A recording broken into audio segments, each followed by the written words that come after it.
Hello, everybody. Welcome to the Write or Die Show. I'm your host, Randi-lee.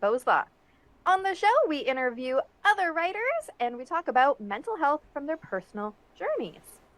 If you have not already hit that like and subscribe button, go ahead, do that now so that you never miss an episode. Hi, everybody. Just locking my chair into place because I unlocked it and I don't want to fall backwards. Although I think that would be hilarious and I would leave it in the show for you to enjoy. But I have locked it, so ideally I will not fall off. Knock on wood, because it would not be the first time. Anyways, we have a returning guest today. Very excited to catch up with her again. So welcome, Kim Lengling. How are you? Hello, how are you? And you've been on my show and we'll be on again as well. So look at us. Look at us podcast swapping. Right? And actually, just before we started recording, we were talking about how long we've been doing it. So today, as of when we're recording, not when this is being released, but today is the 4-year anniversary of the Write or Die Show.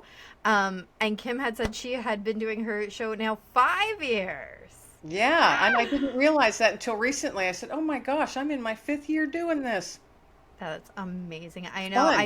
I always know my anniversary is like in March, and then I always have to go back and look when I actually started. Be like, oh yeah, it was that long ago. Holy moly. Do you laugh at your very first episodes? Because I laugh at mine. I don't go back and watch them because yes. Yeah. I went back just a couple times just to look and go, wow, because I had no idea. I still don't know what I'm doing. I just roll along with it. Exactly. I don't know what I'm doing. I'm like just getting on and here. talking to people, Exactly. I'm just here for the ride. I don't know. That's right.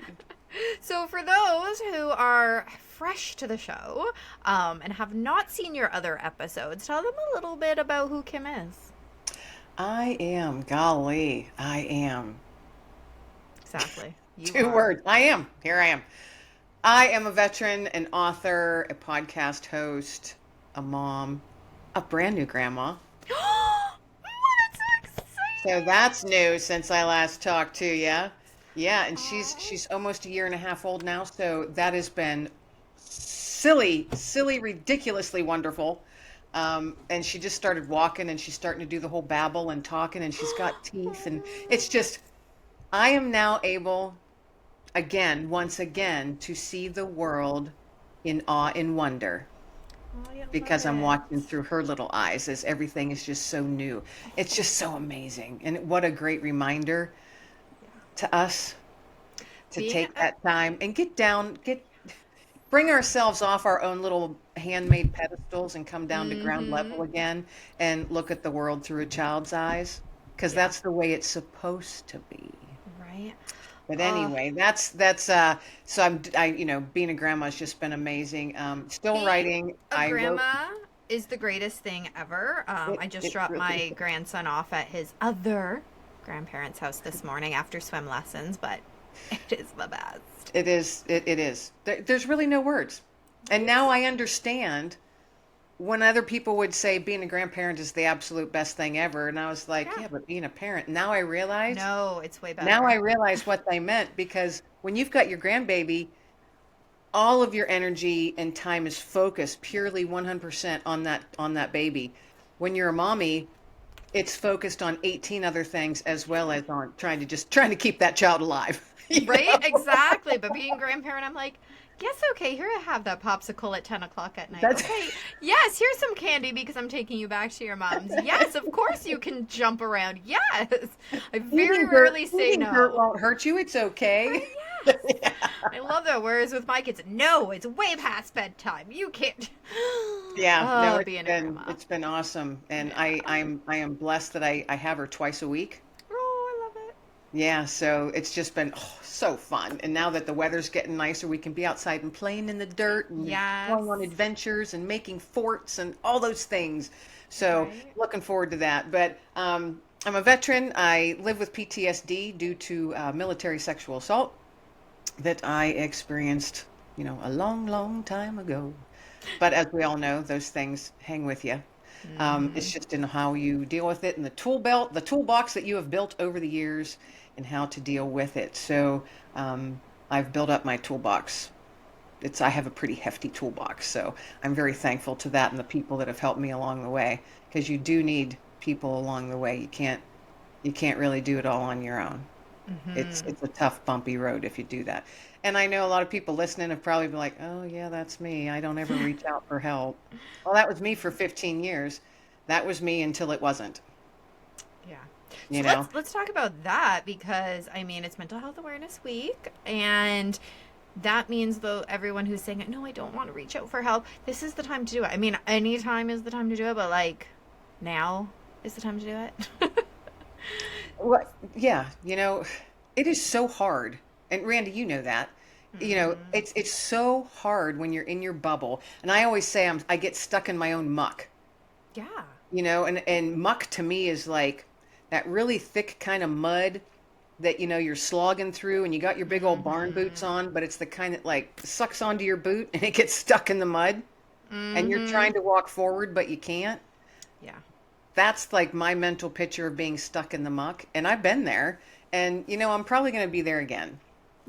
Just I know who I am, and life is not always easy. We know that. Right? Stuff is going to happen. You Mm-hmm. might have a medical diagnosis, or going through grief or loss of some sort, whether it's a job or a Mm-hmm. spouse or a loved one or divorce.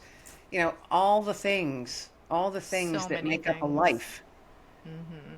and that can make life very hard at times. And everybody faces it and deals with it completely different. So my journey, the story might sound like someone else's, but my journey is 100% different. Right? And I know we've talked a lot about your journey on past episodes. So not that we are not going to go back there, but I mean, guys, just go back and listen to them. They're great. Um but what was that moment? Because you said, that was my story until it wasn't. Uh when was that moment? It was when it felt like as if life was slamming me from all directions at the same time. And I found myself on my knees on my living room floor, sobbing. Those gut wrenching sobs, that kind of shakes your whole body. You got snot running down your face. It's an ugly Ugly feeling. crying. Yeah. Yeah. And you can't breathe. You're almost hyperventilating. And I never do that. Mhm. But that's where I was. My grandmother had just passed away. I was going through a divorce, and I had just found out that someone very dear to me had just taken their own life. And it was just wham, wham, wham. And Yeah. the weight of it felt so heavy, it literally dropped me to my knees. Mhm. And I was not a churchgoer, never read the Bible, and for years and years had told myself I didn't believe in God and I hated God. But you can't hate something that doesn't exist. That's true. So I can't not believe and then still hate God. So, little extra little swirl in my brain. Right? Mhm. So, and I was just filled with anger and bitterness, and as all of that was happening, everything that I personally had went through started coming back too, just to Mm. reinforce what a piece of crap I was. That Right? mindset. Don't you love how our minds are like, actually you suck. I belong to you, but you are the worst. I wish I Yeah, wasn't your it's amazing. brain. It's like, well, why wouldn't this stuff happen? Right? Duh, look at you. Look Mhm. at that. Look what Right. you let happen. I mean, just the weird, Oh. messed up thoughts that you get going in your head. And it was such a swirl. I honestly Mhm. thought I was losing my mind. I thought I was losing it at that moment in time. Yeah. And it was actually, it was scary. I couldn't Mhm. breathe. And looking back now, I realized I was probably in one of the biggest panic attacks I'd ever had in my entire life. Yeah, for sure. And I Oh yeah. didn't know what it was because I'd never had one. But looking back now, I realize, wow, that was a doozy. And then, in the midst of that, and it was such a swirl. In the midst of that, I felt like this gentle whisper Okay. that just said, but those who hope in the Lord. And I'm like, what in the world? Because my brain, and I'm thinking, I am losing it. I am completely losing it now. Yeah. And then it came again, but those who hope in the Lord. And I'm like, what in the world? And I'm starting to freak out even more. Mhm. And I'm like, that sounds so Bible-ish. I don't go to church. I don't believe in God. And I'm like on my knees crying, and now, angrier, if that was possible Right. at the time. And a third time it came. But those who hope in the, and I literally did this. Turned around and looked behind me because I'm like, where is that coming from? Because I heard it. It was Mhm. audible. And and I don't care who believes me and who doesn't. This is my story, and I'm sticking to Right. it. It was audible, and it was the third time, and I was like, that is so Biblish. But I didn't know because I never read the Bible. Mm-hmm. I thought, well, there's got to be a Bible in this house somewhere. I think, when I was married, somebody gave us one. Right. So Yeah. I became frantic, searching my house, looking for this Bible, and that was like my sole focus.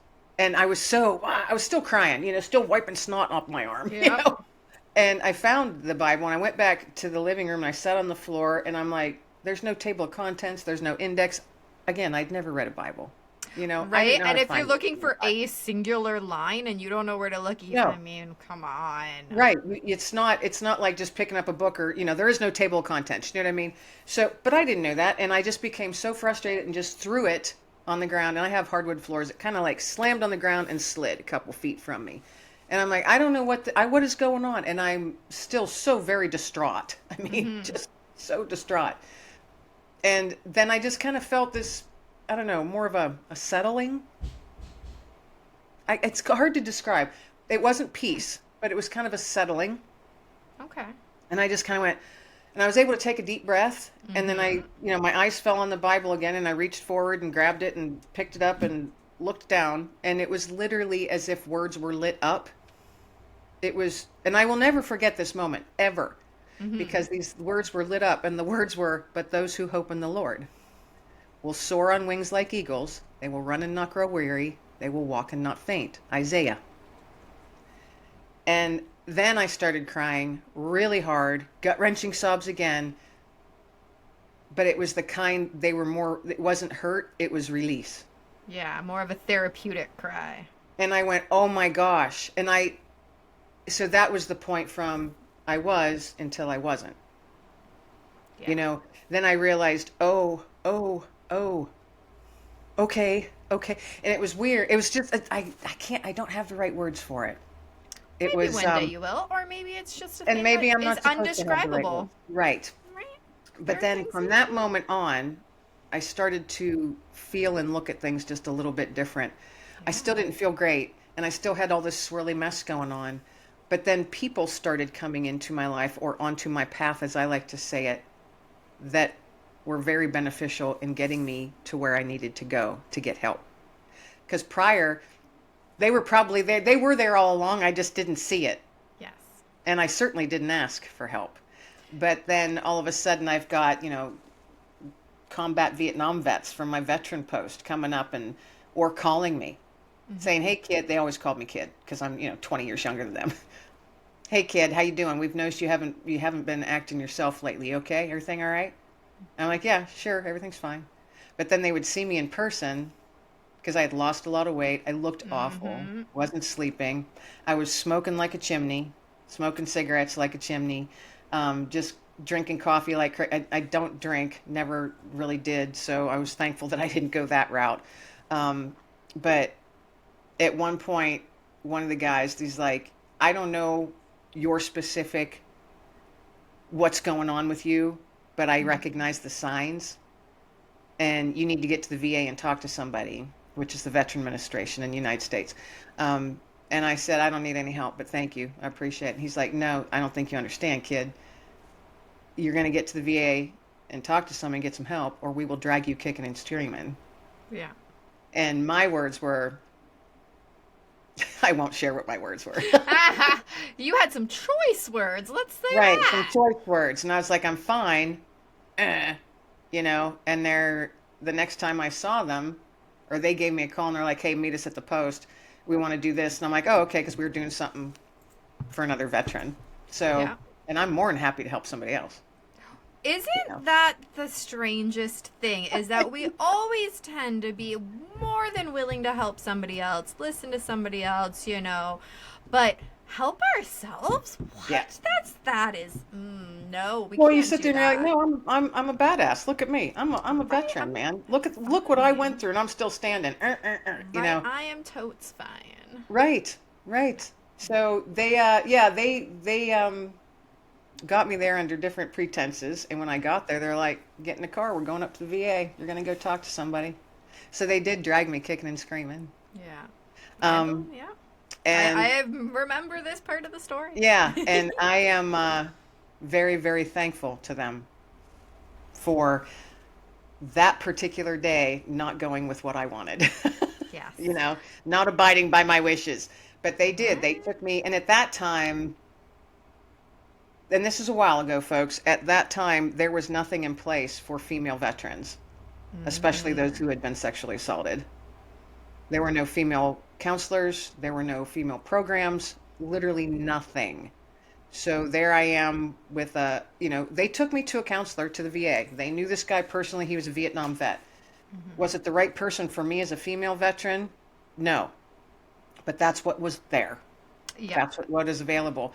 And I did end up, well, the first time I sat there and I'm like, I don't want to be here and I don't want to talk to you. And he's like, that's fine. And I'm going to be honest, we don't know what to do with you. We have nothing in place for you. I appreciate his honesty to this day. And I think that's important, especially when you are going And he was a somewhere, counselor. He's like, right? we don't know When what you're to do with going you. somewhere and you have to spill your whole guts, and it's some pretty stuff, right? Yeah. You need to be able to believe that they can help you, and they need to believe that they can help you. And that honesty there shows that he was looking out for you. Yeah. And I so appreciate it. Now, that first time, you sit there for 45 minutes. We didn't talk. I said, I go, I don't want to share my story with you. I don't want to share it with anybody. Right? And I was still very angry. And he's like, well, you don't have to share it. We can just sit here and look at each other for 45 minutes. I'm like, fine. But we're going to sit here. So we did for 45 minutes. That's hilarious. Just sat there. He didn't say nothing. I didn't say anything. Literally. But next week, guys took me up again. Yep. And you know what's funny too? So I was, maybe not funny, but I'm going to say funny. Ironic. I'm going to say ironic. I was on somebody else's show earlier this week recording something. And one of the questions was about what would you say to somebody who is going through a really hard time? And at first I'm like, what I want to say is, it'll get better. There's, this is not the end. I go, but if somebody said that to me, I ain't listening. It don't matter, right? Right. So what I said would be much more helpful and beneficial for somebody is, I am here with you. And so you telling the story right now is reminding me of this conversation, because those guys that said, no, we're taking you either way, they are there for you. They knew they couldn't help you themselves. They knew that hearing your story wasn't going to help you from them, but they were there for you. That counselor, like you said, he was up front. I don't know what to do with you, but he sat with you. He could have said, I don't know what to do with you, bye. But he sat with you. Yeah. And, it took about 12 years for things to be put in place. And this was a while ago. Now there's all kinds of programs for female veterans, and, those that have went through military sexual trauma and all kinds of stuff, all kinds of counseling and all of that. There's all kinds of stuff. But back then, there was literally nothing. And it was about 12 years, because they would say, hey, we have group. You want to come and do this group? I'm like, it's all Vietnam vets and it's all men. Yeah, I need a group, but me sitting around with combat Vietnam vets, all men, they're like, well, you can sit with their significant others. I go, that won't be helpful either. Just because they're females, they're the spouses of the Vietnam combat vets. It has nothing to do with me. Right, exactly. So they were trying so hard but that's all that was in place available at that time. Exactly. And so I was constantly saying, is anybody starting anything? I was calling all the time. Is anybody, because I had gotten to that point where I knew I needed help. I couldn't do it all on my own. The counselor I was seeing was awesome, and I did see him for quite a while, but I also knew I needed more help than what he could give me, simply because he didn't get it. Exactly. And it's nothing against him, just he was a man. Right? And he did not experience what I did. So it took about 12 years. And I still, I went to him probably once or twice a month for about 12 years until he retired. And it was right around that time frame, just trickling in were female counselors. And just because there's a female counselor does not mean that's the right person for you. Right, yeah. because you do have to choose who you best fit with as a counselor. Yes. So I went through several. Went through, that sounds mean, but they would even agree. I don't think I'm the right fit for you, and I'd be Yeah. like, no, I think you're right. Is there anybody else? And then I finally did find where I needed to be and who I needed to be talking to, and I still talk to these folks all these years later. Not as often, Amazing. but I still do because I recognize triggers and stuff are going to happen all the time. Exactly. PTSD is a part of me. And I have a hard time with people saying, oh, we can cure you. It's not a disease. Yeah. You know what I mean? And no, you can't take my memory away. And I'm not getting a lobotomy. So, Oh, you don't want somebody to stick something up in there? No, Come on, just stir it no. up a little. Come on. Yeah, they still do that. It's not technically illegal in many places. I know, isn't that? I find it frightening. I don't know enough about it to talk educated on it, but it's frightening. The I little I do know. actually, so another show that I do with my friend, and we just do it as random bonus episodes because our schedules are so crazy, but we delve into the history of mental illnesses. There is an episode on lobotomies. So Oh, you want to hear about it? Go on back and yeah, listen. I And might do that. it's some pretty messed up stuff. I've watched a few documentaries and stuff on things like way back, in the hospitals and Right? that. Yeah, but yeah, look. So on the channel, it's all on the same Write or Die Show channel, but it'll be in the Bedlam playlist. Oh, okay. So yeah, Okay. check it out. Bedlam. Check it A out. great word. My friend came up with the title, so we call it Bedlam, Beyond Mental Illness, because it's Sometimes we're it going feels back. like it's bedlam. Right. Exactly. Exactly. I got it right away. I knew you would. Okay, so we're gonna kind of skip and pick out some things because again, don't want to repeat stuff we've already talked about. Guys, go back and watch the episodes. I've said it like 3 times, but you have to keep repeating stuff. Your toolbox. You'd mentioned you've got this nice heavy toolbox. What are some of those tools? Let's open it up and explore. Show us some of these Sure. tools. Let me just sift through Yes. it. See which ones you want to talk about. That's right. There's been a few that I use all the time because if I quit watching TV. I don't watch mainstream news, any of that. I find myself like hair trigger anger at times, Right. and Yeah. especially like the last 2 years, just been. So I find that even in a normal setting, like in the grocery store or something, there are days where maybe I haven't slept well enough. I didn't sleep well. I still have nightmares every once in a while, not as often, but every once in a while. And I'm not sleeping, or I'll be like, wow, I didn't really hardly eat anything yesterday. Then I have to check in with myself. See, at least now, one of the things, I don't even know if it's a tool, but I don't know what to call this. I can recognize, I call it when the muck is creeping in, I can recognize it before it hits me. And to me, that's huge. That is a giant tool, or I don't know what we I'm would gonna call that say- tool, but I can recognize it, or you feel it and I'll be like, oh, okay, Kim. that is our level tool, right? And so I'm picturing because I'm so Oh, visual, okay. as I'm sure you are, right? So every tool has a different thing. To me, like therapy is like the hammer because my therapist hammers me on the head with stuff.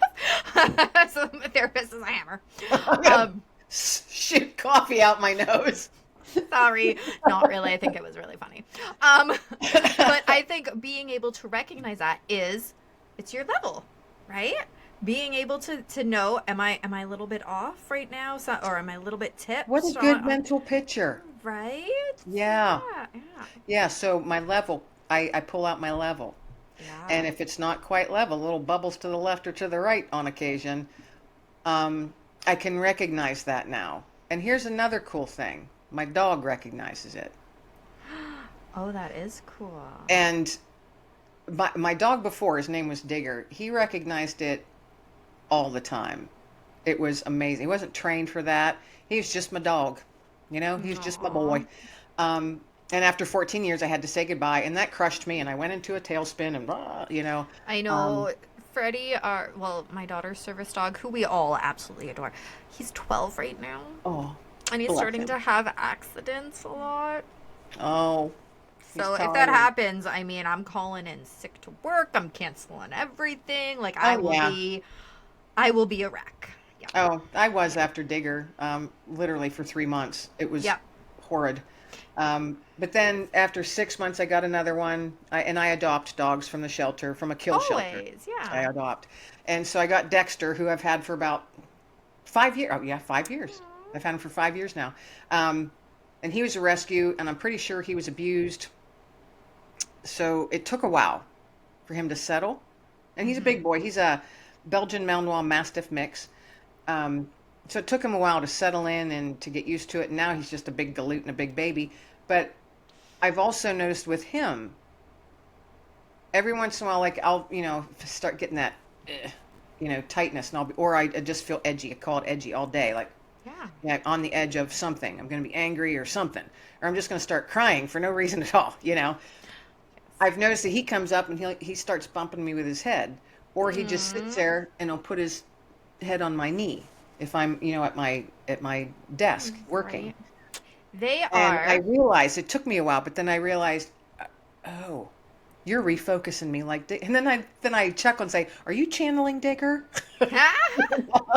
Because Digger did that for years, and I didn't realize what was happening. And then when I did, I was like, "Oh my gosh, you are the best dog ever." So Right. now Dexter is not as adept at it and doesn't do it as often, but I also think it's because I don't need that as often. Right, exactly, which is good. Yeah. So to go with our visualization, I was trying to figure out what would a pet be. I'm going to say pets in general, as my cat is keeping me nice and cozy and warm right here. Yeah, I'm talking about you. He just looked at me like, "Oh, what?" Yeah. Yes. Yes, So I'm we'll say here. pets. Because I mean, when I go and ride the horses too, same, right? They're just amazing. So pets in general, as you were talking at first, I'm like, what could they be? And I'm like trying to think. No, they're not really a screwdriver. They could be the nails and the screws because they can do so many things. But then I thought, as you're talking about him going and getting you to just calm down, they're the like clamps that I keep was going things to in say, place. yes. The C clamp. Yes, exactly. That's just as you were talking, I'm going, what's that thing called? C-clamp, because I have some in my garage. Right? That is what animals do for us. That is what our pets do is Yeah. they clamp us down and just love us so hard. Yeah, and E- they keep us in place for just a ex- minute, exactly. So and they are remind our us to clamps. just breathe. Exactly. Right? All right, You so we've know. got our hammer, we have a level, we've got a clamp. What else we got in this Oh my toolbox? gosh, I'm going to write a book about my toolbox. You should. Yeah, and Hmm. pets. Oh, because that will be the first. No. Yeah. What a novel idea. So another one, I guess that's my dog, or dogs plural throughout my life. Um, Hmm. And another one that I have found that was given to me by a counselor years ago, when it gets real bad, like, you're stuck. I mean, literally, because there are days where you're stuck. It's like I'm not leaving the house. I'm not Yeah. gonna be around humans. Ugh, I just want yes. to grab my dog and be out in the woods. Mm-hmm. And there's nothing wrong with that. Just being with your dog and out in the woods. But if you do it all the time, it's a little unhealthy. So I recognize I can't become a recluse because I think it would be very easy for me to do that. Um, so when I feel that, like I don't want to be around people, I have to make myself go do something, Mm-hmm. even if I don't want to. Without fail, when I go, I end up having a nice time. It's relaxing, and I come home feeling better. But it's like that those few hours beforehand. I'm like, oh, I don't want to go. What excuse can I make up to? I don't want to go. Right? Yep. And then I get myself all anxious, and I'm like, then I have to. One of the things is I have to sit there, Kim. All right, what are you so anxious for? What happened earlier today or yesterday or whatever that's giving you this anxious feeling that you don't want to leave? What is it? What happened? Was it a dream? Was it something you read? Was it something you saw on television? That's again why I don't watch TV. Um, Yes. or I don't do social media. Like I don't fall the rabbit hole and watch stuff. Oh my gosh. Unless it's about animals, then I do. Right, right. But I mean, that's a whole nother mental health topic. You can have probably a week of shows on, Oh, I know. or more. But so I found that, if I'm asking myself, all right, Kim, what is it that happened? And a tool that a counselor gave me, she said, when it gets bad like that, put yourself, and I might have shared this with you before in the movie theater.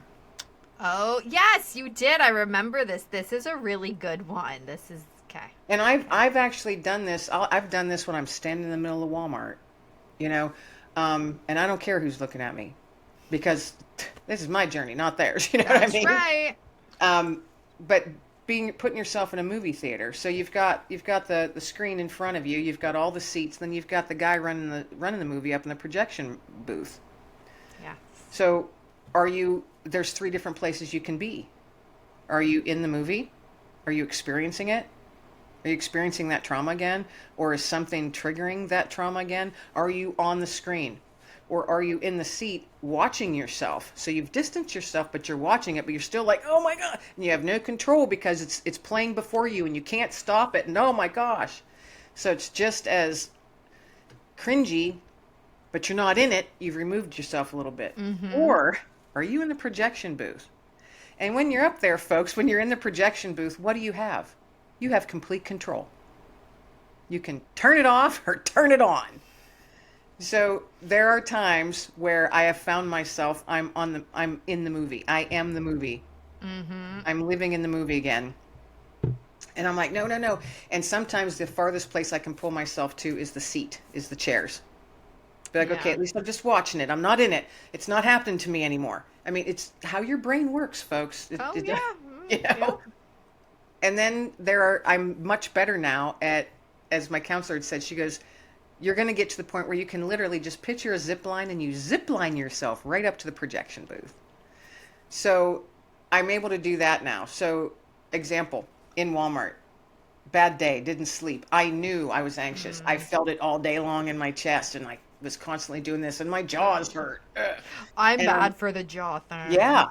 And it gives you a headache. It's horrible. Yes. Ugh. And so I'm in Walmart and I'm like, okay, Kim, this is ridiculous. You've got it. What are you doing? What are you doing? And then I'm like, okay, in was a good, that was a bad. Picture a zip line your butt right up to the projection booth because you have control now. Turn it off.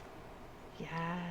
And it does take practice because it's like a mental gymnastics type thing.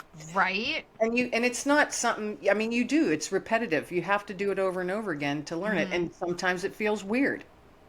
Yeah. And you're like, oh my gosh, that sounds crazy. Well, no, it's not crazy. No. It's rewiring your thought process. You have to change your neuro pathways, I think is the correct terminology. Yes. Because it's emotional memory. Yeah. And when the first time I heard those 2 words put together, emotional memory, like when you hear a song and you immediately start crying. Yes. Yeah. Because it reminds you of grandma. Yeah. Or where you were in high school when you got your first kiss, and that was the song that was playing because you were sneaking under the bleachers and you got your first kiss at 13. Stuff like that, emotional memory. And so many things, that's like the biggest thing to me, emotional memory. I have found that seems to be the most powerful. So there are a few songs that I hear that will literally slam me back. Yes. To a really awful, awful time in life. Yeah. And it stops me in my tracks. So, and Walmart plays music from my era. Oh, yes. And there was a time when I was in there, more than once actually, but one time it literally just this specific song, and I went, and I lost my breath. I felt like I'd been punched in the gut. And it was such a visceral, full body reaction. And I'm like, oh, pull yourself out. I mean, in my brain, because I was on the verge of tears, I was on the verge of hyperventilating. Aww. And I'm hanging on to my cart.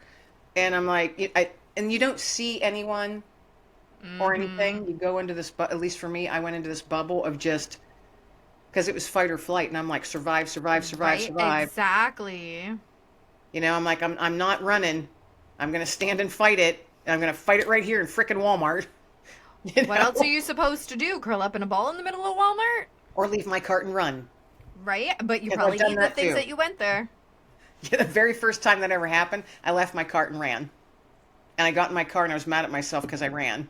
And it's okay if that's what happens. Exactly. Audience, it is okay if that is where you're at in your journey, is that you are I am leaving my cart, I am going.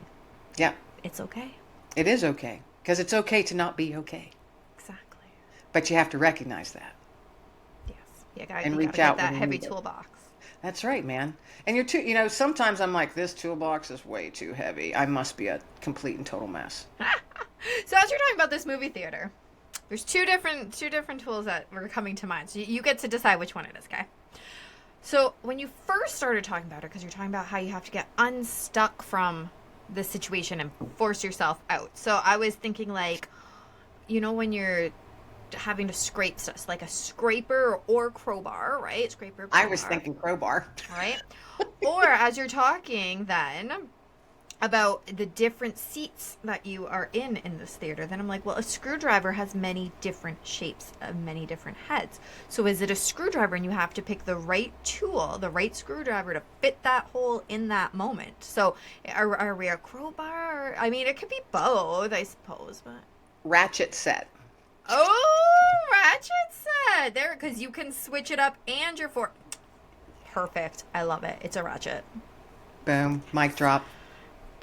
I know. I gotta make some merch with these things on them. I think that's amazing. Every one of my shows, one of my guests will say something and I'll say, that's a coffee mug. That's a t-shirt. Right? I know. And occasionally I remember and I do actually turn it into stuff. But Well, I'm telling the people, I'm like, you guys do it, because if you don't, I'm doing it. Right? Exactly. I have a list. I have a running list of just one-liners that would make awesome coffee cups or hat. And I'm into coffee cups. I like this one here. It says, I'm getting my morning buzz, and it coffee, and it has a bee on it. Just I love coffee mugs, and none of my coffee mugs match. Not ours either. And I think that's what's fun, because I'll stand there in the morning, because that's how I start my day. Grab my cup of coffee, and I'll look and I'll be like, what coffee mug do I feel like right now? You know what? It kind of sounds like your coffee mug is part of your toolbox, because it makes you feel happy. It's your gloves for the day to be prepared. Absolutely. Yeah. Because you have to find, that's another part, I think, that a lot of times we skip over. Yeah. We're so busy working on the toolbox that's going to help us get out of the mucky stuff, but what makes you happy? Yeah. I mean, how often are you asked that? What makes you happy? You're not asked that. Yeah. I was thinking about that the other day. I'm like, or people will say, how happy are you? And I'll be like, there are days that I'm not happy, but as long as I'm content, that's a win. Content is a nice one. I like content. Yeah. Because life isn't happy 24/7. No. I mean, that's not real. Being happy 24/7. You can't be, because life is hard. Right. But to be content for the majority of the day, I think is awesome. Yeah.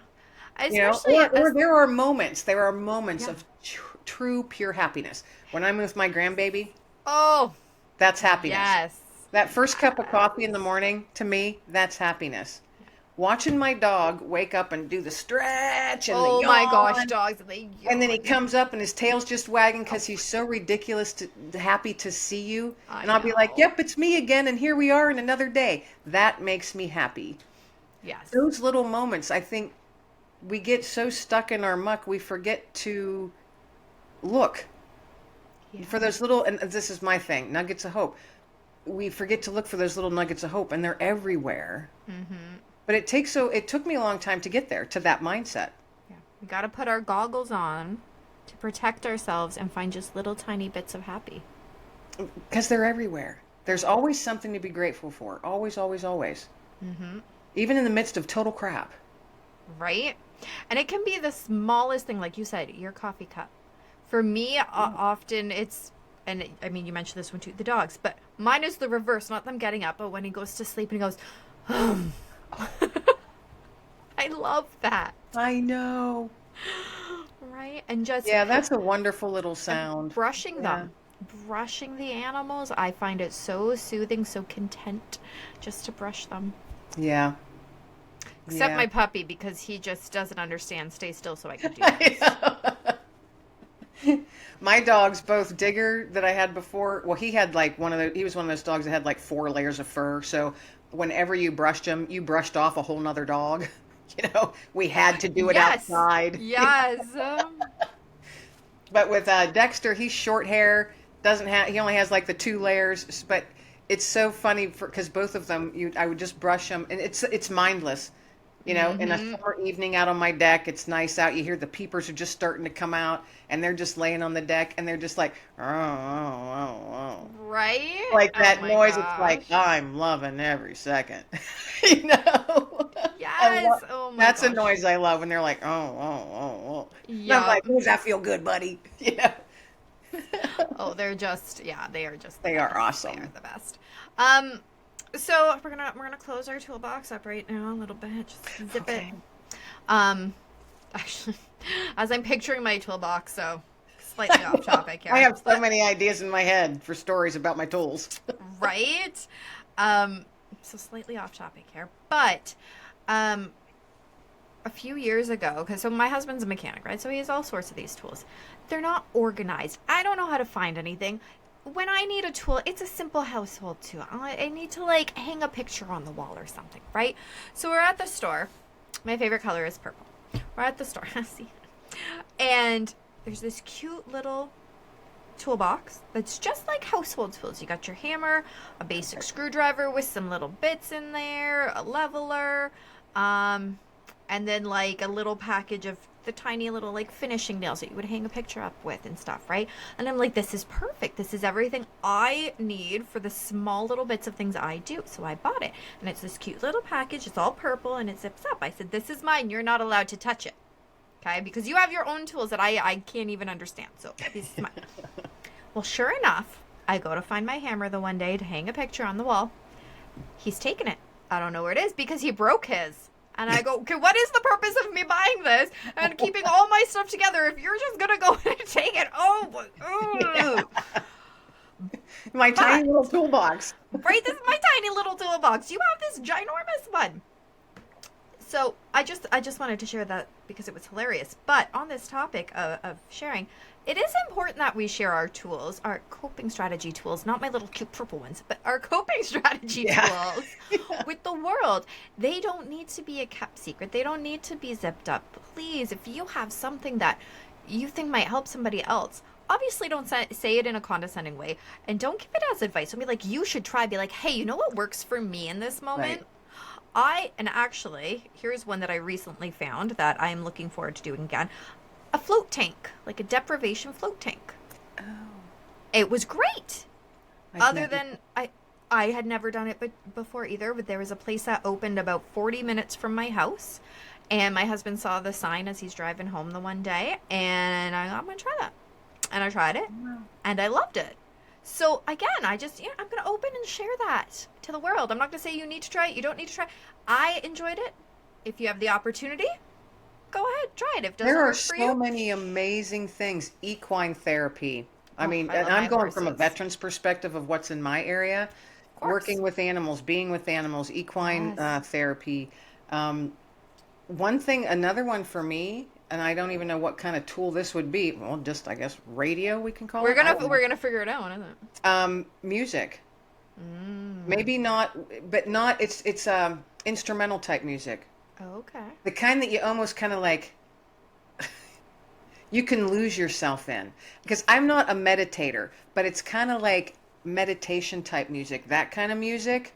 I don't know why, but I am picturing a measuring tape right now. Measuring tape. I don't know why, but that is what the image that popped into my head for this. Isn't that Measuring interesting? tape. Isn't that interesting?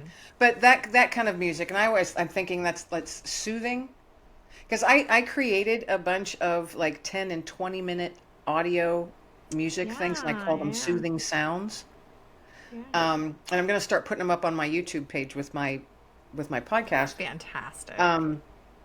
But I just call them soothing sounds, and I've spent hours and hours getting this together. I But for love 10 it. minutes sometimes, because I'm thinking this would be perfect for someone that just, and I know when I worked outside the house, like in the corporate world, I worked in a very toxic environment, and every day at lunch I had to leave the building so I could breathe.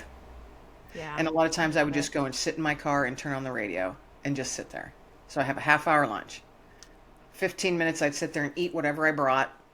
And then for 15 minutes I would just close my eyes and let this music like wash over me. Yes. Oh, yes. So I was like, I did this a few weeks ago. I spent an entire weekend, like a Friday night, all of Saturday and half of Sunday, creating and getting all these different sounds and music and stuff together and making these little videos. And I'm like, then I was exhausted, and I'm like, what can I do with those? You know? Right. But then I realized that, I'll put them up on YouTube, and you can listen to them anywhere. You need Yeah, that that's 10 perfect. minute, It's you so need a perfect. 10-minute break. Just let that, because that type of music, I mean, and it can be it can be some for, a little more upbeat, some that's just like, like I had someone on my guest the other day. I should send him your way. He does therapy with music, like the sound. Oh, those, yeah. And I know I can't think of the word, and that was just weird me doing that. But you But know I what know I'm talking exactly what about? you're talking about. Yeah. Singing bowls. Yes. That's what it is. Yeah. And gongs. He does it with gongs. Like, it's amazing. And I was like, this is the coolest conversation I've had in a long time. It was really, I should send him your way. You should. That sounds very interesting. He was fascinating to talk to, truly fascinating. But it's scientifically proven what music and sound can do for your mind. Yeah. It's also been used as torture over the years. So, you know, it's pretty powerful stuff, music. All right. Well, as we zip back up here, now I'm zipping my purple thing up that's missing a hammer. What are you working on right now? What I'm working on, working on more of those audio videos that I was just talking about. Yep. For that just seems to be very strong, and when it feels that strong, I know I'm supposed to be doing something with it. So I'm working on those. I just finished writing my very first fiction book, and I've never written fiction before, so Yeah. it's a whole new realm. And it's got a little magic in there. It's got some wood sprites and animals, and of course humans. But the humans are the ones that are learning the lessons from the wood sprites and the animals, because humans are not as smart as animals and wood sprites are. So, I love it. I so love I it. just finished that. It's still in very, very rough draft form. I sent it off to my editor, and she did and since I had never written fiction before, it is a completely different realm than writing nonfiction. And she gave me a manuscript summary of what needs worked on, what needs changed, what I need to expand upon, just a direction. And then she gave me like a bullet point list of, and I'm like, awesome, because I've never written fiction. So now I know, now it's time to really get down to work. I blasted this, I blasted this whole book out, a whole novel in 6 weeks. Oh wow. I wrote every day for 4 or 5 hours. It was so powerful, and it just wouldn't leave my head. And I just kept going until it was done. And I was like, oh my gosh. Oh, I think I Wow. finished. I Yeah, wish it was- I could get that, like, Well, will doing that my ever thing. happen to me again? I don't know, but it was really cool, and the whole process is now it's work. Now I got to really dig down Oh, I and hate that part. The and second listen to what the draft. characters are saying, because they are talking, and it's very interesting. Really interesting little journey. So I'm going to be working on that. Nice. Working, of course, my podcast. It's still, every week. Let Fear Bounce is the name of my podcast, so that's Yes. still going strong. Got my newest book that was released last November called Nuggets of Hope. Oh. So Love this it. is nonfiction, but that's my most recent one, and it shares personal stories of me actually giving people. Let me grab one. I've been on a mission for 2.5 years now, actually giving people little nuggets of hope. Love it. I think you first came on the show when you had just kind of started doing the Oh, Nuggets of yeah. Hope. Well, it turned into a book. So Love it. I share a lot of those interactions in here, as well as just because it's called Nuggets of Hope, Cultivate Kindness, because Oh. it doesn't cost a dime to be kind, folks, and no one can give me a good reason why they're not kind. Tell me why you can't be kind. No one has a good enough reason. I'm sorry. Right? Yeah, because there isn't one. No, there is no reason why anyone can't be kind. So the world needs more of it, and if it has to start with you and your small slice of it, being a nugget of hope and being kind in, in your own small slice of the world, then do that, because if everybody did it, the world would be a completely different place. Exactly. So where are people, first off, where are they getting this book from? They can find it on Amazon, as well as you can contact me if you'd like a signed copy. You can contact me through my website, which is kimlenglingauthor.com. And on there, that's kind of like the one-stop shop place. Listen to me, can't talk now. It's all right. It's been almost an hour. It's fine. But right there, that's the best place to find what I'm up to, what's coming up, what books are out. My podcast episodes are on there. Any opportunities to participate in an anthology, that's on there too. So, folks, you want to be a writer or be a published writer, there's another opportunity on there right now that you can do. Randi participated in one of my Paw Prints books. Yeah. 2 little stories in there. Yeah. And there's a third and final one. So I did see that was going to be happening. I was like, yeah, and I've extended that because I don't know, I'm just letting that go as it goes. Yeah. I'm not putting deadlines on it. So, and not enough people have come forward. I had a few, and that for very personal reasons, they had to pull out. And I was like, okay, I'm just going to I'm going to let it go as it goes, and it's all going to come together. And as soon as I made that decision, I had a lot of big family things happening that needed my attention. So I'm like, okay, now I see why things are working the way they're working. Right? See, it all works out in the end. It does. Yeah. Yes. So, yeah, that's the best place to find me, kimlenglingauthor.com. You can also check out my podcast. It's on YouTube, as well as Spotify and any of your listening platforms that you want to listen on, the podcast is called Let Fear Bounce. And it's all about our mental health journey and how you face your fears and let them bounce and how you overcome them. And maybe you're even living through them right now. I got amazing people, and Randy's been on there too. And I'm going to be back on there soon. I think really soon. Isn't it coming up real soon? Yes, next very week? soon. Like Tuesday? Yeah. I'm like a day or so, I think. Right? Like real soon. Right. Yeah. Time sure flies. It does. Yeah. Well, this has been awesome. Thanks for having me on again. Well, thanks for coming on again. It was awesome. As always, thank you so much for the amazing guests that we have on the show. Be sure to check out their links down in the description below. If you want to support the channel, go ahead and check out our merch store. We've got some very cool things on there. That's my favorite. Sorry, I'm busy ending the stigma. But there's some other very cool designs. 10% of the proceeds always goes back to the Canadian Mental Health Association. Be sure to follow us on Facebook at RB Media, because we have some great new shows coming up, and you never want to miss any of those episodes. And remember, the only way to end the stigma of mental health is to speak openly and honestly. Bye!